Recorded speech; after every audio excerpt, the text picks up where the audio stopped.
Hey everyone, welcome to April's Ezibota video chat.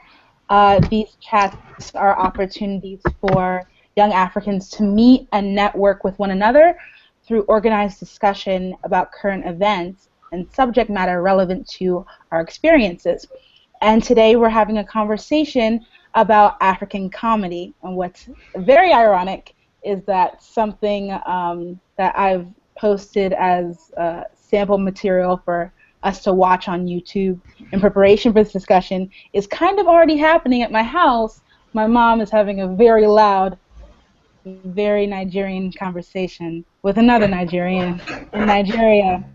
Um, Before I start, reintroduce myself. My name's Ijama, and I would love for the rest of our chat members to introduce themselves as well. So whoever wants to go first. So what all are we sharing, Ijama? Your name, your location, and what interested you in the chat. All right. Well, my name is Bilo Osweke. I am Nigerian, but I currently live in Philadelphia, PA. And I'm interested in the chat because, well, I'm just going to be honest, because, you know, we're supposed to be ourselves and honest during this thing. I always see, like, a lot of, like, snippets and clips and stuff of African comedians, but I don't really find a lot of it funny. I find a lot of it kind of forced and a little bit corny. I mean, there's some things that are funny, but, like, most of it is not. So I'm just interested to see what other people think.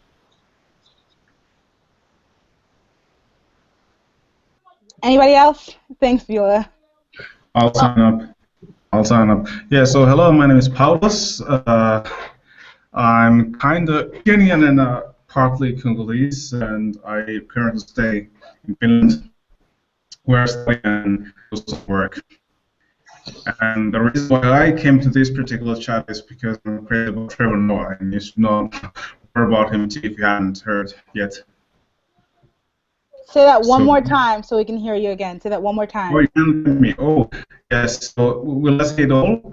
Okay, so my name is Paulos, and I live in Finland. And I am half Kenyan and half Congolese. I currently study and work here in Finland. And the reason why I came to this chat is the fact that I like Trevor Noah, who is a South African comedian currently working in Comedy Central in America. Yeah. That's really great. That's great. Yeah. What about Vincent? Do you know Trevor Noah? I do know Trevor Noah. You do know him? Yeah. Yeah, we'll talk about him a bit later. Okay. Yeah, my name is Vincent. You can go again. Yeah. I am originally from Nigeria/Cameroon, where I was born. I live in Iowa, central part of the United States. I am here because, yeah, I think I do every single day. I'm sure I watch a really short video of different comedians from Chief Obi to Trevor Noah himself or any other person. But I mean, at work, I'm allowed to just have earphones on, and I think basically they take me through the work day most of the time. Kalkadan? Oh. Yeah, so just so everyone knows, Kalkadan's having microphone issues, so I'm gonna any thoughts that she has, I'll be sharing. Well, I'll just share what I know of Kalkadan. Kalkadan's from Ethiopia. She lives in Wisconsin, and I'm waiting for her to share why she's interested in today's topic.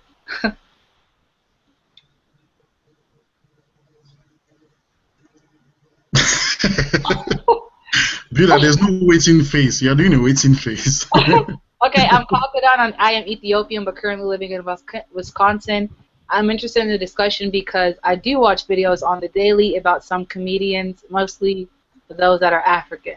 So she watches videos. Okay, and that's why you want to be in the discussion. Okay, that's great. Well, thank you all for coming to the chat. Give me one moment. I'm sorry. All right, great. All right, so let's start. So to begin, I wanted to start by talking about how comedy builds community amongst us as African immigrants. So sometimes African comedy helps us relate to our parents and one another as Africans by making light of challenging situations in our childhoods or even hypothetical situations. So one of the examples I have up is I guess this would be an actual challenging situation. I mean, a lot of the comedians' videos that I've seen, they've been Nigerian, and these comedians have either talked about their parents beating them or other hilarious situations where they'd get in trouble in their childhoods. But this one that I've pulled for our discussion that I will be tweeting out as well is from Chief Obi about him portraying a Nigerian father dropping his son off to school and what he would say to him.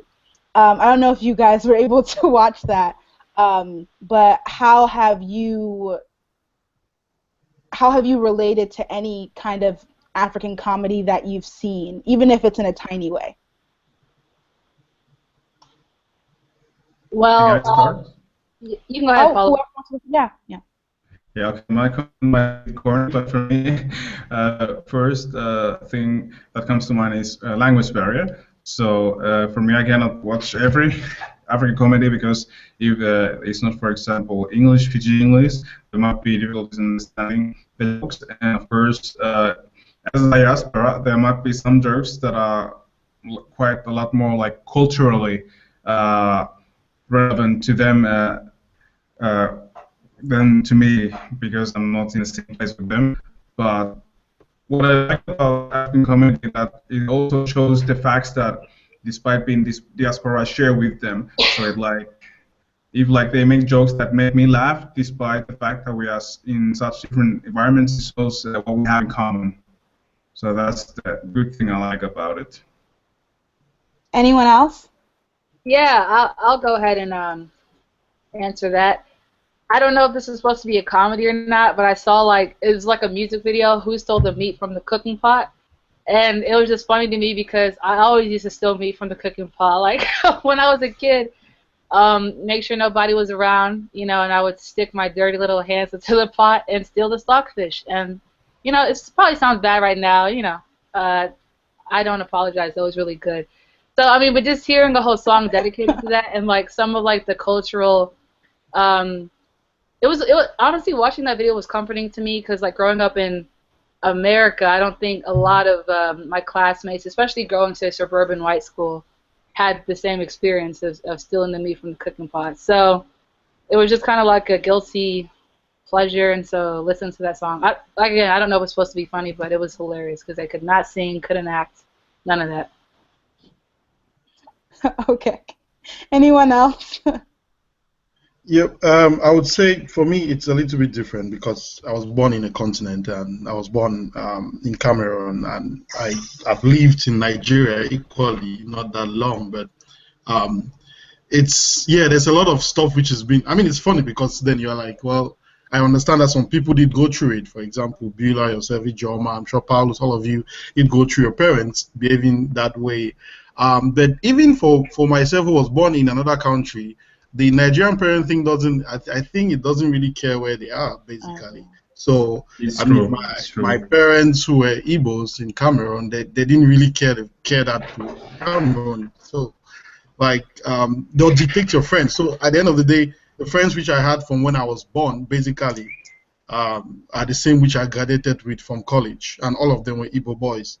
So, it's weird, but, you know, the kind of, I mean, that same thing he said to that guy, hey, who did you just greet there? You see the type of company you're actually going out with very soon. If you don't pass, if you come back home without passing, you know, those things are the same, and you're laughing because you know that It's your true, dad yeah. did say that. Yeah.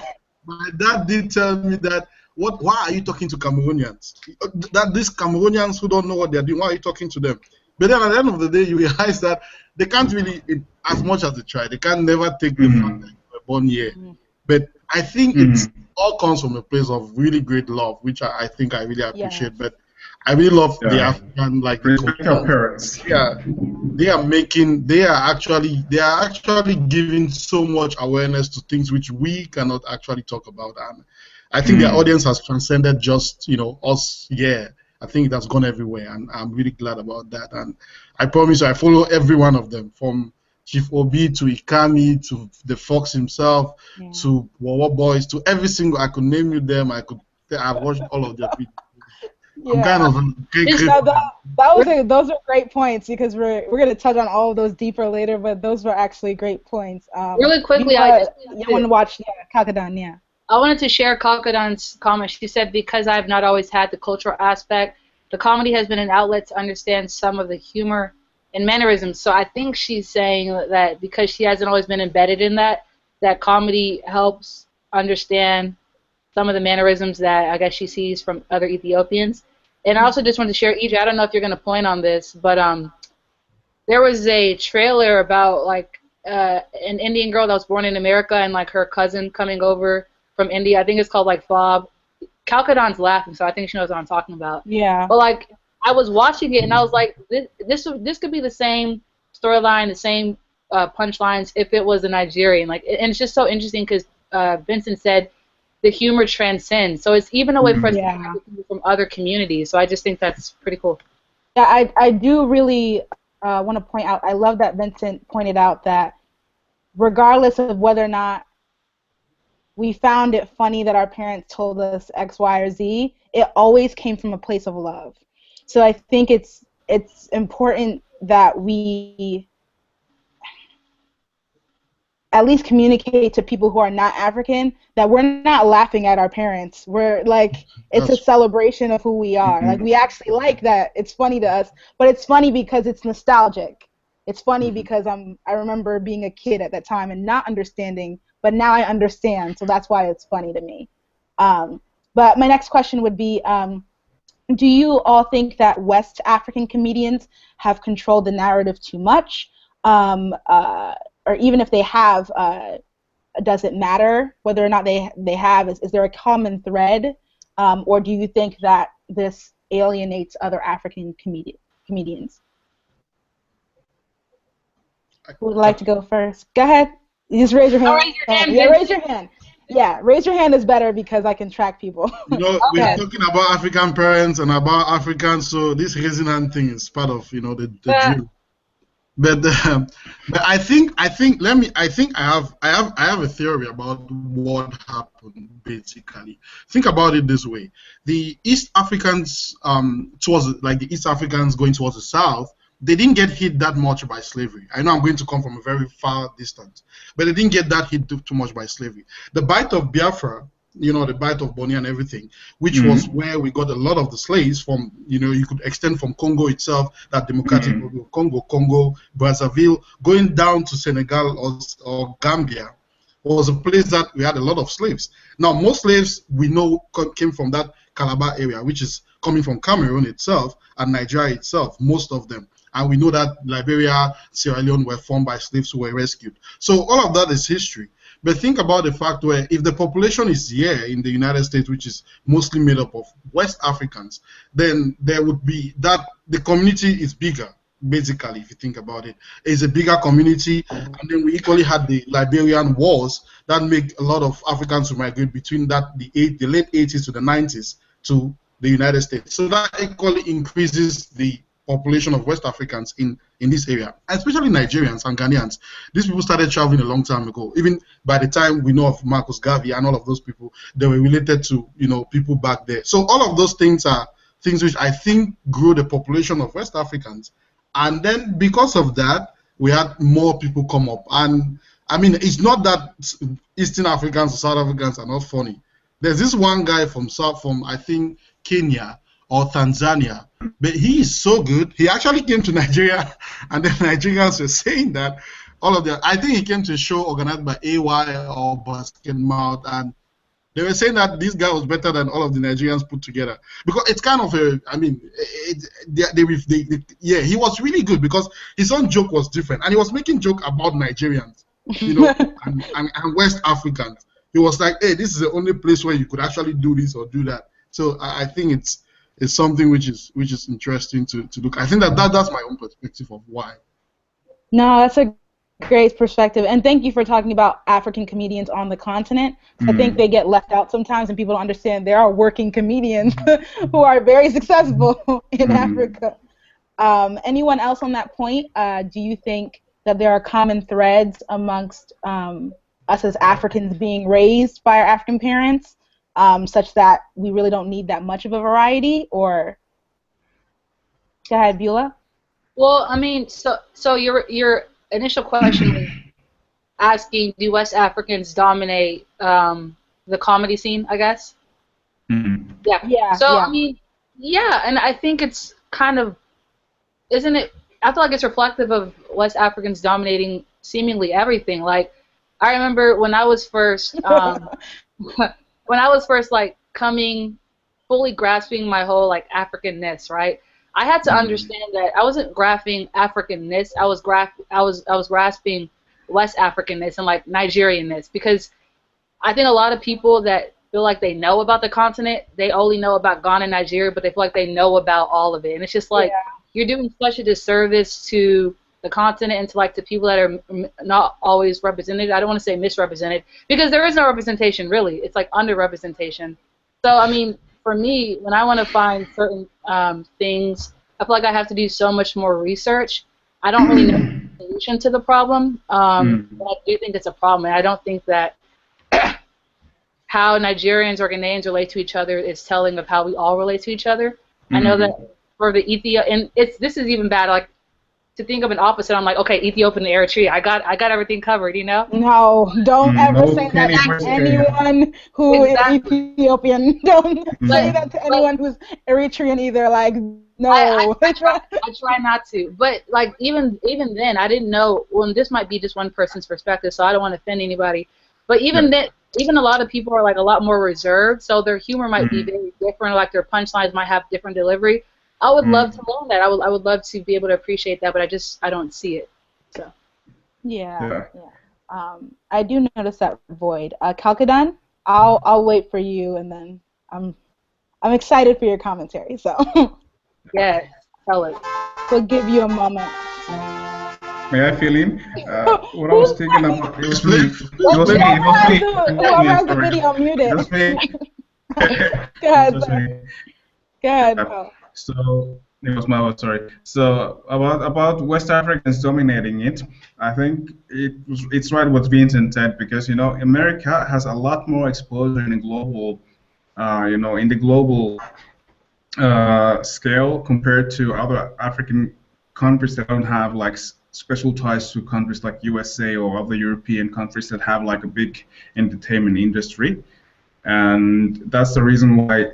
Okay, they might have a lot of comedy, but it's not. It doesn't reach us here in let's say Europe or USA, because we don't have the same access, or their industry is more isolated from countries such as the West or countries in the West. Yeah. I agree. Beulah, do you want to read Kalkadan's? I can read her comment. Yeah, Kalkadan said they do, but I also think they address similar topics from the way children are raised. I think the difference lies culturally, but you will see videos about Habesha parents and their reactions to American culture and their fears for their children. So there is, Kalkadan, thank you so much. I like that comment. There is a common thread. Not so much that but there seems to be a common thread. I mean, I've seen that in like Indian comedians or people who are East Asian. I've seen that kind of common thread of concerns with American culture or Americanizing or Americanization of your children. So that seems to be more so part of the immigrant side of the comedy and not so much of the cultural side. But let me get into the next portion of this, which is something that we've touched on a little bit earlier, which I really love that you guys just started right out the gate with that. The difference between African comedy in Africa and African comedy in the United States. So African comedians in Africa seem to have more in common with their audiences, and not just the fact that they're also Africans, but something about their work is informed by the day-to-day life of an an African native to the continent that doesn't need explaining, right? So in the United States, sometimes an African comedian has to start with the fact that they're not from America and talk about being an immigrant more. An African comedian in Africa is just talking about life in their country, life in their community. And it seems to make for much more material in general and much more engaging material. Like, I'm more interested to hear about his day-to-day life and trends he sees in his society as opposed to talking about the immigrant narrative more. But I wanted to ask all of you, do you think that's an advantage? Can focusing too much on the immigrant experience in America limit the community building power of African comedy? Because sometimes if that's all we have to say about each other, we can't relate to one another in different ways. Like, there seems to be a blockage there. But I wanted to know your opinions. Go ahead, raise your hand, whoever's ready. I mean, well, do you feel like the immigrant narrative dominates African comedy? I might have missed that part. I think it dominates African comedy in the United States. Oh, and okay. I think African comedy in the United States would be more like African comedy in Africa. You said you feel like African comedy in the United States needs to be more? Is that what you said? Not needs to be, but can be more like African comedy in Africa, where they're just talking about going to the market to buy something, or we're not always talking about how different we are from white people. Like, I just know, I feel like sometimes, and it's strange because, and I'll talk about this later, but I want to talk about foreignness. It's strange because we're not a function of someone else. We're just us. Like, let's just talk about us and not how different we are from everyone else. But that's what I was basically trying to ask. So African comedians, and I'm just going to be honest, I'm going to say West African comedians because I don't really see others. But I feel like my perspective is maybe helpful because I'm also someone that doesn't have a deep appreciation for like these videos, or at least from the ones that I've seen, right? But I feel like do you think that they're trying to differentiate how different we are as immigrants and the children of immigrants and their comedy, or do you think that you're just like sharing what their life is? Because I almost wonder how much we can offer comedy as like a connecting factor to our audience if we're not on the continent. So it almost feels like that's going to be the dominant narrative because that's our reality. Oh, okay. I see what you're trying to say. Yeah, because I almost feel like if you did it any other way, it would be disingenuous. Like, I know that sometimes when I'm in Nigeria, the generator goes out, and so I'm like burning up, and there's no air. But it's like if I'm joking about that in America when I have a fan and I have AC, like, so I'm just like ha ha ha. You know, it's kind of like what? I see what you're trying to say. Yeah. I think maybe I think what I was trying to get at is the limitation of like being a child of immigrant parents and only talking about our childhoods. Like we never grow up and get old and have families. Like that's what every time we're just always talking about. It was so crazy as a kid. I'm like, I'm 24. It's like some of those things don't apply anymore. So what else is there to say? Sorry, go ahead, Vincent. I see you. Vincent's like. Yeah, so I'm going to things. I promise you guys. I think I watch a lot of these things a lot. That I think at one point. I'm thinking I've started to. The other day I was telling someone that I was doing a comparison without even knowing. But I think this is another theory which I think is happening. If you look at most of the comedians who live in the United States or the western part of like for example, Chris Clown, who is really very popular equally, Chris Clown and Tega, is the father and the son who the father slaps the son most of the time. Is the most slapped kid he was being slapped until the last time he was slapped he turned to a dog. So it's that type of it's a big, but these people, they have to take up a particular character. For example, Ijoma, your mom talking, if you want to actually start comedy in America, you may actually want to take up your mom, so you start dressing up like your mom. But the people in the US and the western part of the world, they actually pick up a character. For example, Oluwasepoki or something like that. He is a woman. His Mama Tobi. Chifobi is a dad. Chris Clown is a dad. Tega is a son. No, they pick something. But the comedians back home don't pick anything. They don't become anything. They're actually just people saying jokes about things which everybody could, as you said, Ijoma, as Bila said, it's actually straight. Hey, I'm talking to you guys about yesterday. You know what? I got into I used an Okada guy, a bike. I've forgotten how they call it. But an Okada guy. I know that way. I used an Okada guy, and this guy was, he did this to me, and we laugh. But then, if somebody like Chivobi wants to do something, Chivobi is going to actually talk about his Chivobi, and he's talking to his son. We could relate to that because we are like, hey, that's my dad, or hey, that's my uncle, or hey, that's my elder brother being all Igbo-ish or being all Nigerian or be all African. Yeah, but that is different from that perspective. Now, when it comes to how much crowd they can pull, when the African-based Indians come here, they actually make more. I'm talking about they kind of sold out most of the time. Yeah. Basketball sells out most of the time when it goes to UK.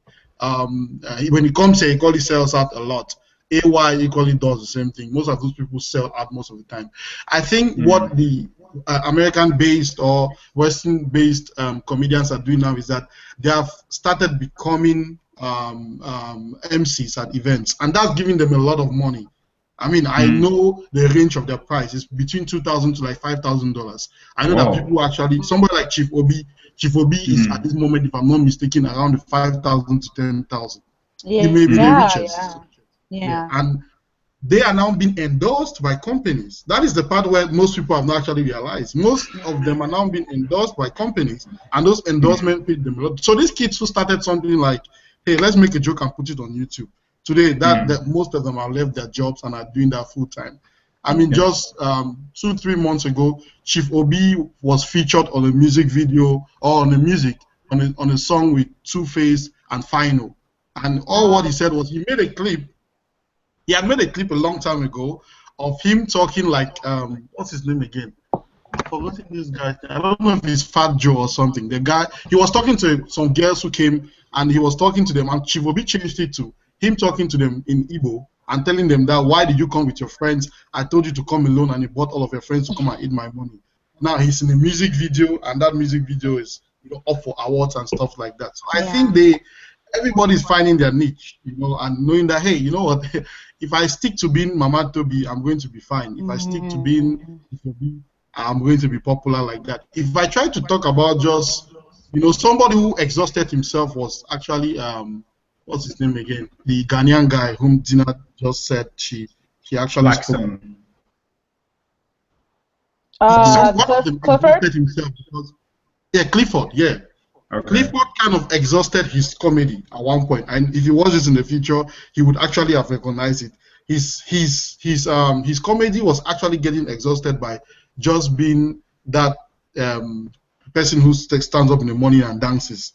I think he redefined himself at one point and exposed himself. Don't mind, I think I watch these people a lot, so I'm looking at their trends and how they are growing and what they are becoming with time. And but I think that's something which you consider when you look at both the African and the American-based comedians. Well, that was a really great point. I didn't even I never thought of it like that. You are limited to your impression of your parents or your impression of family members who, I guess, family members who lived the life Basket Mouse lived at one point in time, just in a different generation, right? That's a really good point. Anyone else? I have a question. Calcadon, sorry, go ahead. I'll try to figure out this Calcadon. All right. So I was thinking about what Vincent said. Is it really a situation where, let's say, African comedians are getting into, let's say, Western American, European comedy or entertainment industries, or have they like created their own industries or commercial industries within United States or Europe? I think the question, if I'm not mistaken, I'm trying to make sure I hear you, but you're asking. Are they like?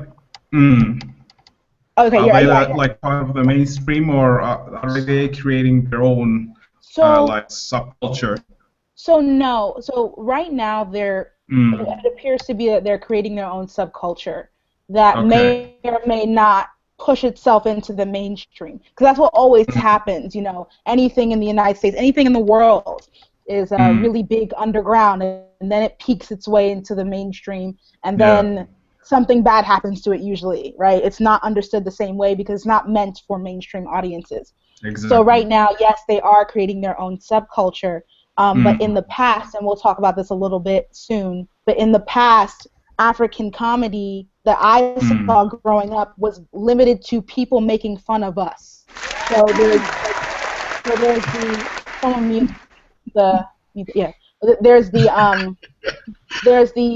it's either a scene in Friday or one of those movies where Ice Cube's character walks into a shop and there's a guy imitating an African, right? So it's always a sort of, what I saw when I was younger was a minstrelsy. It's like a minstrel of an African, and not Africans talking about their lives from their perspective and laughing about it. So now it's much more, because of Vine and YouTube and all of these things, they're creating their own subculture. And actually, it's the next question, so I'll kind of slide right into it.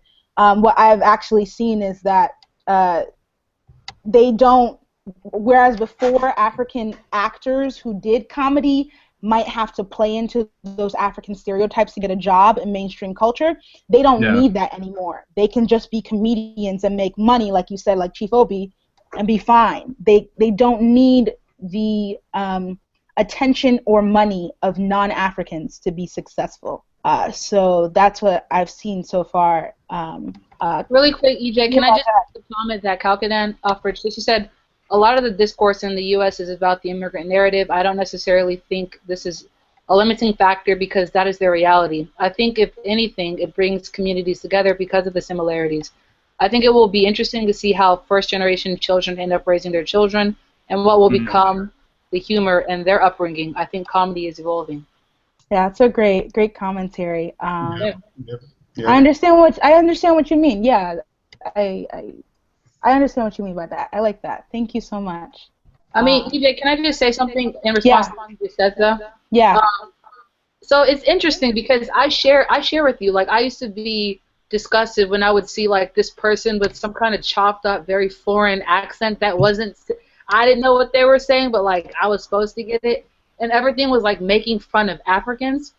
I don't really see that as much. I do still see people like like portray like African. It's never like a particular country. It's just like it's like they're African.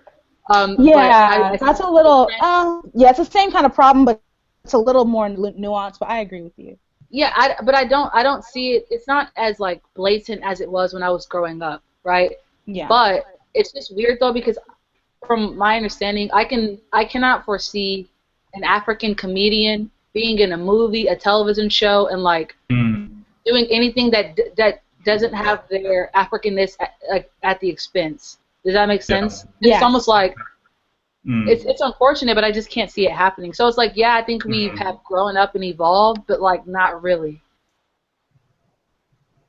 Yeah, no, I completely agree with that. I see where you're coming from. But I'm kind of in a weird place where I don't really know if being in the mainstream is even necessary anymore. So the next questions I was going to ask were going to be, how has African comedy in the U.S.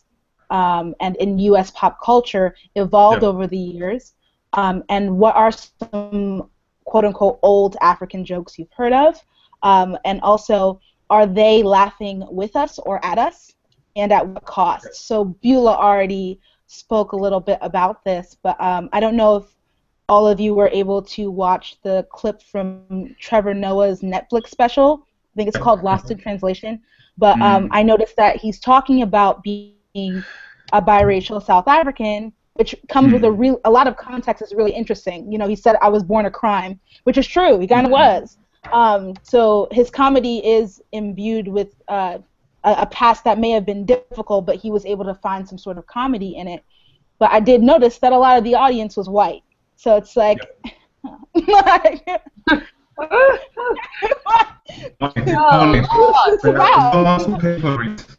So yeah, those are my questions. You know, what are some old African jokes, and who is laughing with us, who's laughing at us, and at what expense is that worth it? I know it's not worth it, but at what expense? Paulo's had his hand up a few minutes ago. I don't know if it's the Yeah. same. Okay, I won't give up. Yeah. So what I Stop. think, so this Stop it. reaches. Okay, let it play in the background while I speak.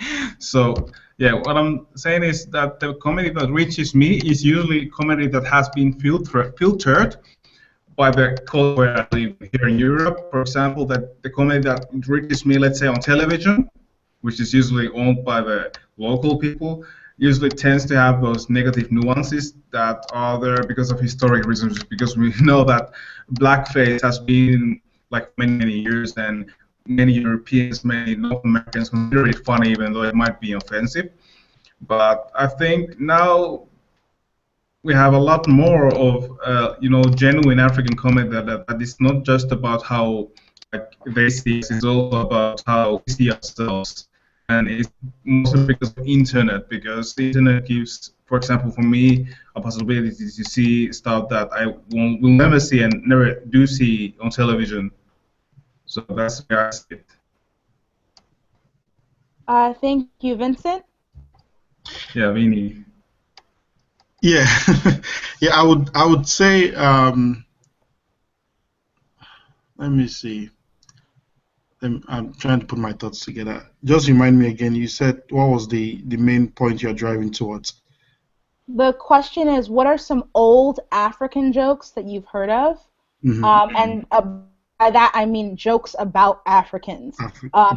Yeah, they usually have a racist undertone to them, but jokes about Africans that you've seen. And do you think that the folks laughing are laughing at Africans or with Africans, and at what cost? So the thing that I've experienced in America is the cost is basically Exactly. your childhood and your self-esteem, because people will use whatever joke they heard and badger you with it for 10 plus years when you're a child for no reason.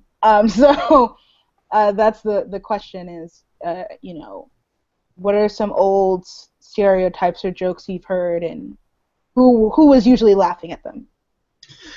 Yeah, I think one thing comes to my mind. Eddie Murphy did a movie just after coming to America, and I've forgotten the name of the movie. But at the particular place in the movie, he was on a train, and he said his name is Penamboko from Cameroon. Now, there is actually a Penamboko. There's a place called like that in Cameroon, but the dress he was putting on was from Ghana or something like that. Then his accent was whack, like total whack. It did not make sense. Yeah. And you could see so many places where, like Will Smith doing the doctor who found out the thing about the trauma that football players in America have. Him trying to be an Igbo man, and his accent totally sounds like he's trying to sound like a Easterner or a Southeasterner or like a Southerner or South African person. But nothing of an Igbo. Igbo accent is thick. Sounds like mine, but mine is a little bit mixed with French and Cameroonian languages. So it's the R is like L. My R is elongated because of the French.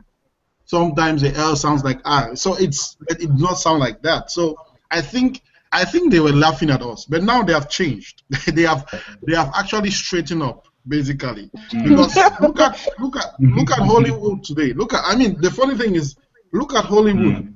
Who acted Finn in the Star Wars? He's John Boyega. He's Nigerian, right? Yeah, Boyega. Yes. Who acted 12 Years a Slave? He's an Igbo man. Chiwetel Ejiofor, or Chiwetel Ejiofor. I don't know why I changed his name. But who came up in this show? Omotala Jalade came up in one show one day and just walked by. Those perspectives are changing and they are coming. And I think they were laughing at us at one point. Right now, they are more curious about what we are of. And I think that has equally gotten them to a stage where they expect you to. You understand? Like they don't really know the difference between an African born here and an African who came from the continent. They don't. No one knows the difference. Oh my God, no one knows. like myself, who immigrated here when I was like 24. You know, they don't even get that part of, hey, you know, there's a difference technically. Yeah. And if you are trying to, you know, humor the person, or if you're trying to talk about all the humor in it, then you actually need to take into perspective, where is this person coming from now? Because if I tell you that, hey, you know, let's go and catch a cricket, it's weird. You know, let's catch a cricket and roast it and eat it. Let's go and get maggots and roast it and eat it. Let's eat weird things. I did that when I was a kid, but then I can't relate to somebody who was born here, because I mean, if you try to kill anything, you may need a license to kill even a cricket in this country. So it's kind of weird at most times. But I think it's just, at this point they have realized, and we have. I'm really thankful to God that the African community is penetrating Hollywood, is penetrating.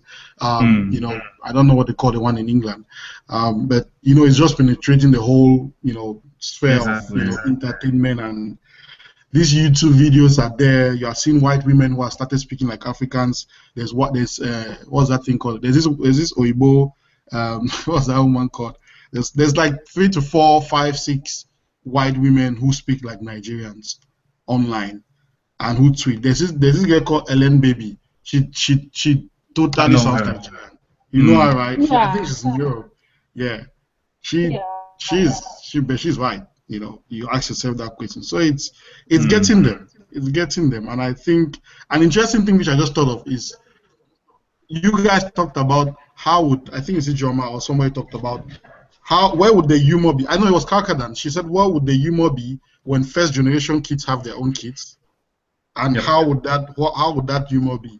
But then the question I asked myself is, for a first generation kid who got married to somebody like me, you understand? How would, you know, what would be the dynamics in that particular family? You understand? My English it sounds really, the accent is there.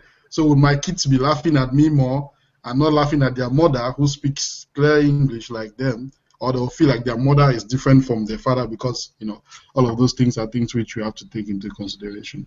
But I'm just interested the future is going to be interesting. I'm really excited about that.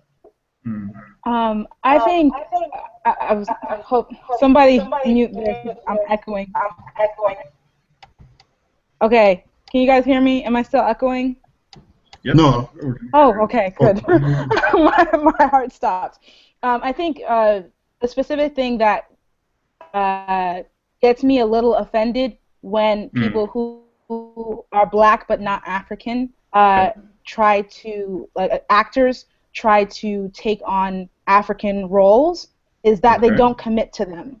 So a white actor who is not Russian and takes the role of a white Russian will commit to the Russian accent. And if they're a very good actor, they'll successfully, you know, at least get themselves to a point with a dialect coach who is trained in teaching you how to speak different kinds of languages to make you feel as an audience member on screen, wow, that they seem Russian. They speak the language well. They have the accent down point.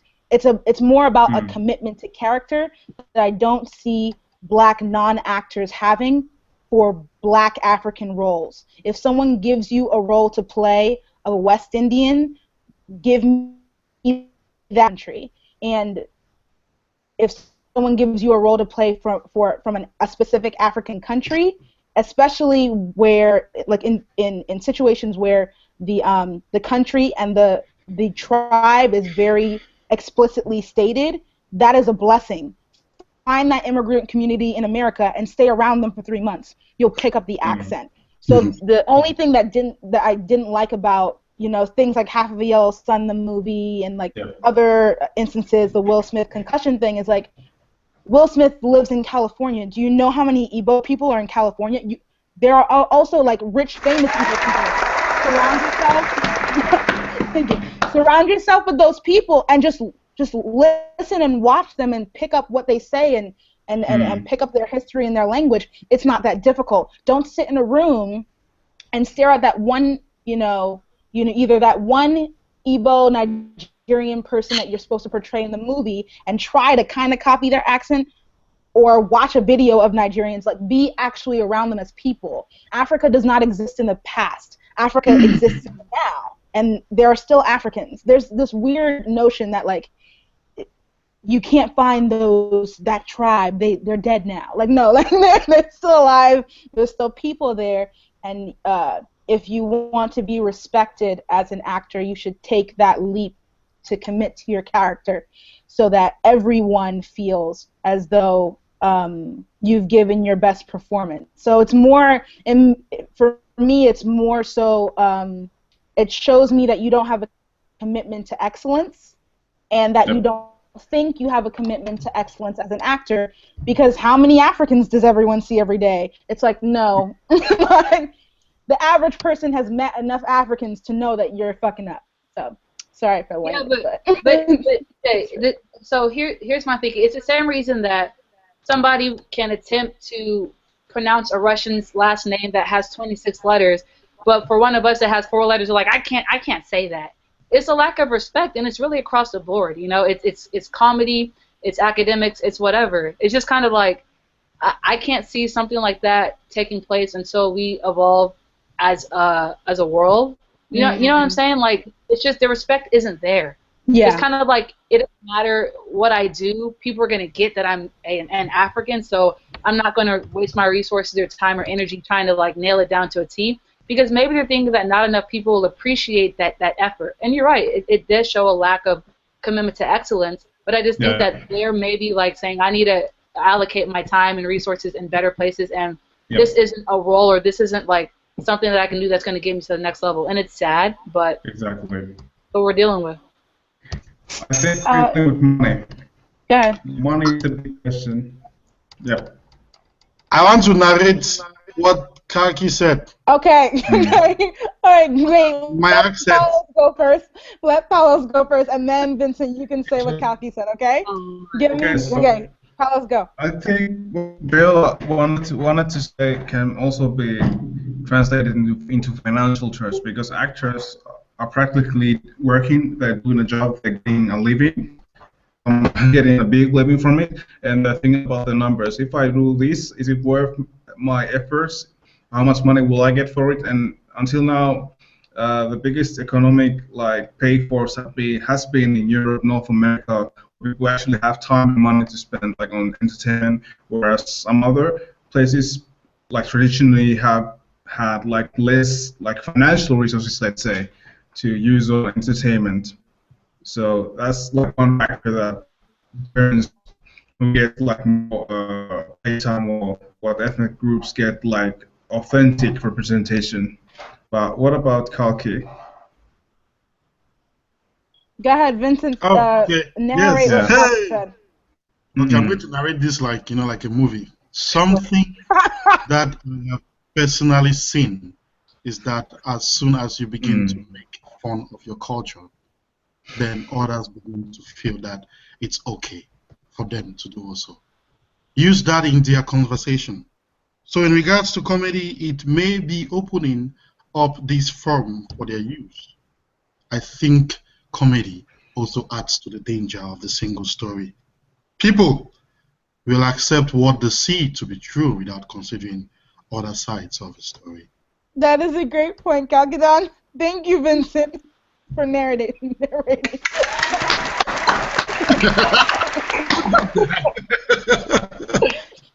No, I think that's a great point. I think the only rebuttal is that, when it's done well, it's done well, and regardless of if you have the advantage of actually being an African, when it's done well, it's done well. I think the young man's name is Abraham Atta, the little boy from Beasts of No Nation. People know he's from Ghana. It's kind of we've seen the Ghanaian before, so it's not strange to us to. It's not like we've never heard an African speak English in a different accent. Okay, so but my last one of my last questions will be,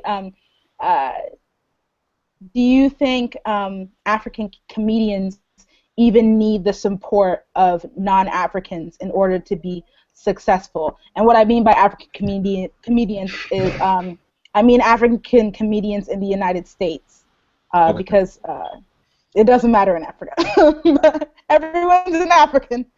But in the United States, do you think African comedians need non-African support to be successful? Well, I think so. Oh, sorry. Can I? Yeah. So I would have to ask two questions, right? I would have to ask. I would have to ask you to like define success, because obviously to reach some kind of level of support, there have to be certain people that are behind the scenes and like have a wealth of the resources that have to like see what you're doing is valuable and not try to like bastardize it or cheapen it. So they would have to respect that. So, but I'm thinking of like the big heads. I'm not thinking of like the Twitter followers or all that, because they have proven that they can get that. You know, so I'm like, are you trying to become an A-list celebrity, or are you just trying to be able to eat? That's like a very different question. I had another point, but I forgot it. I'm sorry. Well, okay, let me give you time to think about it. But I think that's a great point. I did think about that when writing the question. So at first I thought successful as in just being able to eat, like support yourself. But also, now that you bring that up, I am thinking of folks like Kevin Hart and some other people who not only are like, so for Kevin Hart, it was either the Breakfast Club interview. So the Breakfast Club is a huge radio show, a morning show on Power 105.1 FM in New York City. And Kevin Hart was doing some sort of interview there and discussing the fact that he's investing a lot in production and being behind the scenes as well, so that he can craft a brand and a legacy for himself that goes beyond him being in front of a stage. And so I think we can apply that definition of successful to this question. So do you think African comedians need the support of non-Africans in order to reach that level of success, where they have their own production company or even their own channel, etc.? I mean, that's a tough one, because I'm looking like, and I'm gonna make this brief, but like maybe this is just showing my lack of knowledge. But how many Africans do we have in positions that can like see the work of a young African and like grant them the avenues and success that maybe a Jewish person would, or like these other people that look out for their own can do? Because I'm also thinking about African comedians that rely solely on Vine or Instagram, and I'm not shading them. I'm like, where's the longevity in that? I don't even know if a lot of African comedians are thinking long term like that. So that's like, that's just my quick response to that. But yeah, sorry, someone else had their hand up. As a proclaimed advocate of African comedians everywhere in the world, I think the branding part is something which a number of them have understood. They have gotten that and they are doing it. So in this case, I would go to the Wawa Boys. Wawa Boys are doing really good with that. So they have their T-shirt, they have their they started up the Express Igbo. They started up certain things which is all part of the Wawa brand. And the Wawa brand is a brand that actually have sold up to the level where we have what they call now in the United States every single year the African Princes of Comedy. You know, we have the African Kings of Comedy back in the continent, but there's the African Prince of Comedy here, and that would involve everybody from the War Boys to Chief Obi to Clifford to this other guy, what's his name, Mr. Cocoyam, because Mr. Cocoyam Mikoli himself is actually he's kind of a model slash kind of design fashion person. That's what he does most of the time. But I think they started off with the Instagram thing. To answer Billa's question, they started off with Instagram and Vines, and they're transcended right now to, that's why I was talking about the fact that they are now being endorsed. I don't know if any of you have heard about Reptel, all of those calling things, those calling businesses that are online where you buy cards. Calling cards, yeah. So most of those people are actually endorsing them. So that means their brand is becoming a brand. Now, the thing about it is, and I do believe in the power which Ezibota has in getting into this part, and I think this discussion is really important at the moment, because Ezibota understands brand and how to package the African brand. So a challenge to the to the two ladies on Ezibota right now is how do they tap into that into the comedy part of the African identity in the that's thank you, Carlos. But that's something to think about, because the thing about it is, if you think about it, and I think there's something that's I know you guys talked about Clifford, but if you think about it, if platforms like Ezibota, I don't want to call names, but you guys know the others, even the one which Ezibota was kind of highlighted on lately, I think it's Okay. yeah, Okay. something like that. Yeah, so if those ones are there to kind of act as platforms where equally that expression can be out there of African comedians, and see how that collaboration could go. Because at the end of the day, everybody's fighting for one thing, for the fact that there's a proper representation of Africans, or the identity or the culture around. Exactly. So, I just think it's something which they actually have transcended. They have gone over Vines and Instagram.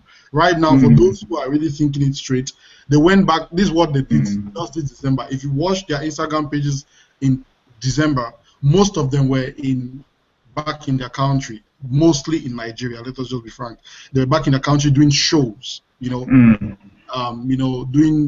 signing endorsements, and that means that popping up those things around. And the African Kings of Comedy is always every year, and all of those things come up, and people go to. And I think their main market is universities. They go around universities a lot, and they have started going to Europe. They have started, and you're asking yourself, that means they are creating it, and they are of the same. You could put them of the same level as Kevin Hart, not the money. Don't put the money, but just put the same level of, could be able to travel or meet people. But then it's all about, as you said, it's really a good question that you guys are asking about.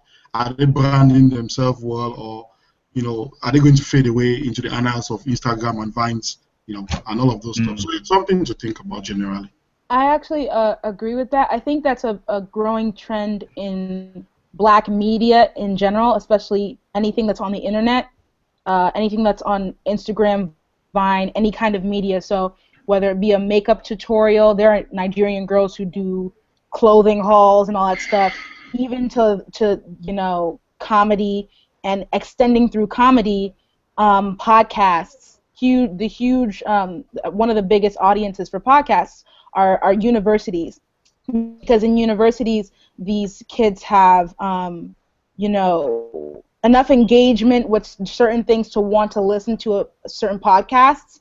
And on top of that, usually college students and young professionals, grad students, etc., those folks also have the capital to go and buy your product, or the capital to start purchasing your product if you've been giving it away for free. If Chief Obi decided tomorrow, and if he takes this idea, I need him to run me my check. If he decides tomorrow to post exclusive videos, Obi, are you listening? Post exclusive videos on some sort of hosting website and charge membership for a month, and like exclusive content, like what basically Tidal is doing to really stay in the game against Spotify and Apple Music. What they have is exclusive content, right? They know when Beyonce is going to drop her new single, because Beyonce owns part of Tidal, right? And so if Chief Obi were to decide to do something like that, he could charge people money, and they would buy. Like his fans would, subscribe and pay that money per month to see his shows or whatever production company he would want to create. So I see that trend happening in general as well. Anyone else? I want to hear Beulah speak. You said you want to hear me speak? Yeah. So can someone? Sorry, I was just so engrossed in what you were saying, EJ. Can someone tell me what not the question is, but like where we're at? I think we're basically closing out and asking, do African comedians in the U.S. need the attention or support of non-Africans to be successful? And also, what does that success look? We started to talk about what does that success look like? Right. I don't know. I mean, I don't remember what Vincent's and this is gonna sound shady, but I'm not being shady. I don't remember what Vincent's point was when he mentioned okay Africa, but I would love if we could reach a point where like one of these comedians or like thousands, because there's like literally thousands. Let me not be dramatic. Hundreds of these beauty gurus, fashion people, whatever. If we could like utilize these platforms that have been created to get our content out there to connect directly with people. But to be honest, EJ and Paulos, it almost seems like a lot of these creators kind of take our people for granted. It's kind of like it seems a little bit like they don't really care or they don't see it as like a milestone in their career if they get the support of Africans. So maybe to their definition of success, yes, they do need non-Africans because, well, of course Nigerians are going to love me, yeah, because we either don't have much or like I just feel like we're not valued. And so money speaks. Huh? Money speaks. Yeah, money speaks, but I just think honestly, Paulos, I think it's a lot of like internalized stuff going on. Like I just exactly. I mean, it's the same reason that like a South Korean can come into a black neighborhood and set up a beauty salon and their business is booming, but any black person's like, oh no, I'm not trusting her. No, you know, I just don't see it. So I mean, sadly, EJ, yes, I wish it wasn't that way. I don't plan to operate that way, but I do think that people need the support of non-Africans, or at least they seem to really desire it, even if that means throwing their people under the bus, which I see a lot of times. Just to follow up, and we'll close out very soon. I think it might also be just a numbers game. So Vincent mentioned something very important, that African comedians and African comedy on the continent of Africa already has a sort of system going. They have much more success than African comedians do in the United States, and they already have endorsements and a way in which they do things to maximize their visibility and thus their success. That could also be just because they're in Africa and they have the advantage of having the most people that can relate to their work, to their art. Whereas in America, we're already immigrant communities. We're already small in numbers, so there are not enough people in the country of America to view your work, relate to it, and pay for your content. So. But EJ, here's my thing though. Like, and sorry, a lot of these people's content is on the internet, so you don't have to be in America. I'm sorry, say that again? I'm saying a lot of these people's content, it's on the internet. It lives on the internet, so you don't have to be in America to support. That's why I'm not. You mean African comedians in the U.S.? Right. So and maybe that's another question, right? Like, what is support? Does that mean going to events? Because that makes sense. But anything Yeah, virtual? I mean going to their prime thing, like going to their comedy show and paying the ticket. Yeah. Okay, Whereas like merchandising is like. Right. Right. Well, let me just read Kalkadon's thought since we're wrapping up. Kalkadon said, with Vine, YouTube, Instagram, Twitter, etc., I think they can use these to gain momentum and create a brand and a fan base. It all depends on how they're marketing and who their target audience is. On YouTube, you have people who have started their own web series and charge people to watch their series. I think it's viable. I love this, Kalkadon. Thank you so much for that. Isn't she amazing? Yeah, she got it on lock right now. Okay, so I just want to say that will be the end of our chat. Thank you all so much for participating. We had a really great discussion. Thank you. And I really enjoyed just all of your thoughtfulness. It was really fun. Thank everyone online for joining us in this discussion. You can follow Ezibota at ezibota.com and on Facebook, Twitter, Instagram, and Tumblr. And don't forget to join us next month for our next conversation. Have a good day, you guys.